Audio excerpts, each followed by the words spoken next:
अस्सलाम वालेकुम guys, welcome back to the another video of IT preparation maths basic. तो ये 7th वीडियो है। इससे पहले वाली वीडियो जो थी वो मैंने आप लोगों को बताया था कि फैक्टर्स के एमसीक्यूज समझाए थे, यानी कि फैक्टर्स एमसीक्यू समझाए थे, जिसमें मैंने आप लोगों को कहा था कि मैं फार्मूलाज भी आपको नेक्स्ट वीडियो में बताऊंगी। तो ये वाली वीडियो के बाद इंशाल्लाह मेरी बेसिक फार्मूलाज की वीडियो आएगी, तो आपने वो भी देखनी है। फ़िलहाल आप इस वीडियो को एंजॉय करें। 7th वीडियो में मैं आज आप लोगों को समझाने वाली एंगल्स के बारे में, ठीक है, ट्रायंगल एंगल्स, और ये वाली चीज़ें भी बहुत ज़्यादा एमसीक्यूज में पूछी जाती हैं।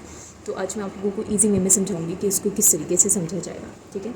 सबसे पहले तो हम 4 बेसिक्स एंगल्स को ले लेते हैं, जिसमें हमारे पास आता है ऑब्ट्यूज़ एंगल, ठीक है, ऑब्ट्यूज़ एंगल। फिर आता है हमारे पास एक्यूट एंगल, और नेक्स्ट आता है हमारे पास राइट एंगल, और फिर आते हैं हमारे पास एक स्ट्रेट एंगल है हमारे पास,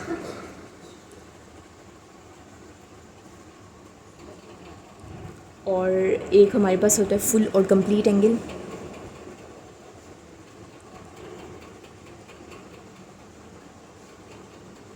यानी कि फुल एंड यानी कि स्लैश डाल देते हैं, यानी कि एक ये फुल एंड कंप्लीट एंगल। अच्छा, कुछ हमारे पास इसमें जो है ना वो ट्रायंगल्स के बारे में भी है, लेकिन पहले मैं आप लोगों को एंगल्स का बताती हूँ, फिर हम ट्रायंगल की बात करेंगे। अच्छा, तो सबसे पहले स्टार्ट करते हैं। ऑब्ट्यूज़ एंगल हमारे पास जो है ये होता है हमारे पास ग्रेटर देन 90 डिग्री, ठीक है। सो इट मीन्स कि जो हमारे पास ऑब्ट्यूज़ एंगल है, इसका जो वन एंगल है that is greater than 90 degree, ठीक है। इट मीन्स कि इसका जो वन एंगल है वो हमारे पास 90 डिग्री से ग्रेटर है। इसकी जो है वो किस तरीके से बनेगी इमेज, वो मैं आप लोगों को बता देती हूँ कि इसकी डायग्राम किस तरीके से होगी। तो ये मैं नीचे बताती हूँ, ठीक है, कि ऑब्ट्यूज़ एंगल हमारे पास क्या आ गया कि हमारे पास ग्रेटर होता है 90 डिग्री से। सो ऑब्ट्यूज़ एंगल की डायग्राम बनेगी हमारे पास कुछ यूँ, जैसे समझ लें कि ये हमारे पास 130 डिग्री है। सो 130 डिग्री जो हमारे पास इस डायग्राम में आया है, इट मीन्स कि वो 90 डिग्री से तो ऑफकोर्स ज़्यादा ही, 90 से क्या है ज़्यादा है 130। तो इट मीन्स कि जो ऑब्ट्यूज़ एंगल होते हैं वो क्या होते हैं, ऑब्ट्यूज़ एंगल हमारे पास इसका जो वन एंगल है वो हमारे पास क्या होता है, यानी कि one angle is that is greater than 90 degree. तो ये चीज़ आपने याद रखनी है, whenever the one angle is greater than 90 degree that is an obtuse angle. The next one is an acute angle. Acute angle जो है वो हमारे पास इसके सारे के सारे एंगल्स जो होते हैं, all angles are less than 90 degree, यानी कि 90 डिग्री से क्या है छोटे होते हैं। इसकी डायग्राम किस तरीके से बनेगी वो बताती हूँ मैं, ठीक है। नेक्स्ट हमारे पास एक्यूट एंगल, सॉरी ये अगर आपको नहीं दिखा कि इसके जो ऑल एंगल्स हैं वो हमारे पास क्या होते हैं, that is all smaller than 90 degree, 90 degree से कम होंगे। अच्छा, अब एक्यूट एंगल की जो है वो मैं डायग्राम बना रही थी कि एक्यूट एंगल की डायग्राम कैसी होगी। तो इसमें सिंपल हमारे पास यूँ है, इसको मैं 45 ले लेती हूँ, 45 डिग्री। तो 45 डिग्री जो है वो ऑफकोर्स 90 डिग्री से छोटा है। तो whenever the all angles of acute, ठीक है, जितने भी एक्यूट के सारे एंगल्स हैं, अगर तो वो हमारे पास 45 से 90 से छोटे हैं, तो इट मीन्स कि वो हमारे पास क्या है, एक्यूट एंगल। क्योंकि यहाँ पे अभी 45 आया, इट मीन्स कि जो एंगल हमारे पास 90 से छोटा होगा वो हमारे पास क्या कहलाएगा, वो हमारे पास कहलाएगा, यानी कि जो हमारे पास एंगल 90 से छोटा होगा वो हमारे पास क्या कहलाएगा, वो हमारे पास कहलाएगा एक्यूट एंगल, ठीक है। So all angles are smaller than 90 degree, while obtuse angle क्या था, वन एंगल जो है that is greater than 90 degree. So moving on towards the next one which is a right angle. तो right angle में हमारे पास, right angle actually में होता ही हमारे पास किसके इक्वल है, इसका जो वन एंगल है वो हमारे पास इक्वल होता है 90 डिग्री के, ये इक्वल है 90 डिग्री के। इट मीन्स कि इसकी हमारे पास जो है वो कैसे बनेगी डायग्राम, राइट एंगल इक्वल होता है हमारे पास यूँ, यानी कि 90 डिग्री है, ठीक है। तो इक्वली हमारे पास 90 डिग्री के होता है। तो it's one angle is equals to 90 degree, one angle is equals to 90 degree. So this is called right angle, ठीक है। ऑब्ट्यूज़ क्या था हमारे पास, that is greater, acute is smaller, and right angle is equal, ठीक है। इसका one angle, इसके एक्यूट के सारे एंगल्स और राइट का वन एंगल इक्वल होता है 90 के। नेक्स्ट आता है स्ट्रेट एंगल। स्ट्रेट एंगल तो हमारे पास होता ही 180 डिग्री है, ठीक है। इसकी डायग्राम किस तरीके से बनेगी यहीं पे बना देते हैं हम इसकी डायग्राम। इसमें तो हमारे पास स्ट्रेट होती है, ठीक है, यानी कि ये जो है लाइन ये हमारे पास 180 डिग्री है, ठीक है, तो ये स्ट्रेट लाइन है, so this straight line is always equals to 180 degree. Then full and complete angle, full and complete angle जो है ये हमारे पास इक्वल होता है 360, यानी कि पूरे सर्कल की बात की जा रही है तो ये 360 डिग्री के होते हैं, ठीक है। तो इसमें हमारे पास कैसी डायग्राम होगी, 360 डिग्री है, तो इट मीन्स के the whole, we are talking about the whole angles, यानी कि पूरा सर्कल है, ठीक है, पूरा इसमें सर्कल इंक्लूड है, तो ये 360 डिग्री के इक्वल होता है। So this is called full and complete angle. So this is all about angles. जिस अभी हम लोगों ने इसमें क्या पढ़ा कि हमारे पास जो ऑब्ट्यूज़ एंगल है उसका जो एक एंगल होता है वो हमारे पास ग्रेटर होता है 90 से, ठीक है, 90 से इसकी वैल्यू ज़्यादा आएगी, जैसे 130 था तो वो 90 से ग्रेटर है। एक्यूट एंगल स्मॉलर होता है 90 डिग्री से, इसके और एंगल्स स्मॉलर होते हैं, ठीक है। तो इस चीज़ पे भी आपने ध्यान देना है एमसीक्यूज़ के अंदर।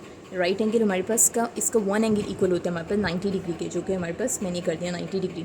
स्ट्रेट एंगल इक्वल होता है हमारे पास 180 के, आपको पता है straight line is always equal to 180, और कंप्लीट और फुल जो हमारे पास एंगल होता है वो हमारे पास इक्वल होता है 360 डिग्री के, ठीक है, बिकॉज कंप्लीट है, इट मीन्स कि कंप्लीट सर्कल हमारे पास होता ही 360 डिग्री के इक्वल है। So this is all about angles. अब मैं आप लोगों को इसमें ट्राइंगल्स के बारे में भी बताती हूँ। सो अभी मैं आप लोगों को ट्राइंगल्स के बारे में बताऊंगी कि ट्राइंगल्स हमारे पास 3 तरह के होंगे, ठीक है। इसमें काफ़ी सारी कैटेगरी भी है, लेकिन अभी हम 3 मेन ट्राइंगल्स पढ़ते हैं, जिसमें हमारे पास सबसे पहला है इक्विलेटरल ट्राइंगल, आइसोसेलेस ट्राइंगल और स्केलिन ट्राइंगल, ठीक है। ये तीनों ट्राइंगल क्या हैं, इसका एमसीक्यूज़ में बहुत ज़्यादा पूछा जाता है। So let's move on towards the first one which is equilateral triangle.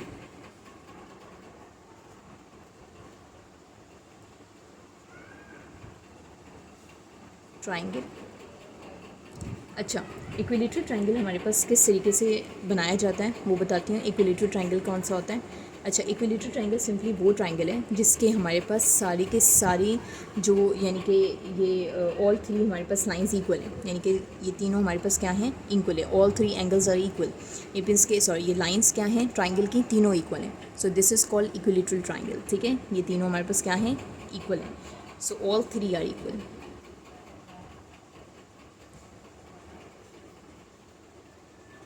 So all three sides are equal. Next, moving on towards the next one, which is isosceles triangle.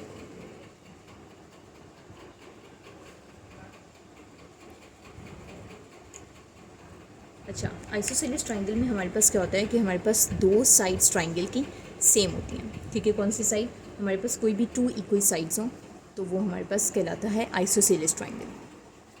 2 equal sides, all three are equal, इसमें 2 equal sides होती हैं तो वो हमारे पास isosceles triangle कहलाएगा। Next आता है हमारे पास स्केलिन ट्राइंगल, ठीक है, स्केलिन ट्राइंगल। अच्छा, स्केलिन ट्राइंगल में क्या होता है कि हमारे पास जो पूरी की पूरी 3 साइड्स हैं, ट्राइंगल की 3 ही साइड्स हैं ना, इसमें तीनों साइड्स सेम इक्वल थी, इसमें 2 साइड्स इक्वल थी, तो इसमें स्केलिन में क्या होगा कि हमारे पास कोई भी साइड सेम नहीं होती। अगर आप इस ट्राइंगल को चेक करें, ये क्या इक्वल है हमारे पास लाइन? नहीं। क्या हमारे पास ये लाइन इक्वल है? नहीं। क्या ये लाइन इक्वल है? नहीं। तो इसमें तीनों ही लाइंस हमारे पास इक्वल नहीं है, all three are different. So it means कि ऑल थ्री आर डिफरेंट, तीनों ही हमारे पास इक्वल नहीं है। सो नॉट ऑल, तो हमारे पास ऑल क्या आ गया, डिफरेंट हो गया, all different, all three sides are different. So ये हमारे पास इनकी कैटेगरी भी पूछी जाती है, ठीक है, इक्विलेटरल, आइसोसेलेस, स्केलिन। और इससे पहले हमने एंगल्स का भी पढ़ा है, तो जब भी आपसे इस कैटेगरी में पूछा जाएगा, सो इक्विलेटरल का आपको मैंने बता दिया कि तीनों साइड्स हमारे पास इक्वल होती हैं, आइसोसेलेस की 2 साइड्स इक्वल हैं, और स्केलिन ट्राइंगल में तीनों साइड्स हमारे पास डिफरेंट होती हैं। सो ये हमारे पास आगे ट्राइंगल्स के बारे में। और इससे प्रीवियस जो हमने पढ़े वो एंगल्स के बारे में पढ़ा है। आई होप सो आपको ये भी समझ आ गया होगा कि obtuse angle, acute, right, straight, full and complete angle ये क्या होता है, और फिर हम लोगों ने इसमें ट्राइंगल्स के बारे में भी समझ लिया। So if you are having any confusion तो आप कमेंट्स में बताएं, ठीक है। ये बहुत बेसिक था और बहुत इंपॉर्टेंट था हमारे पास MCQs के पॉइंट ऑफ व्यू से। So if you like the video, so please like it and subscribe to my channel. Until then, Allah हाफिज़।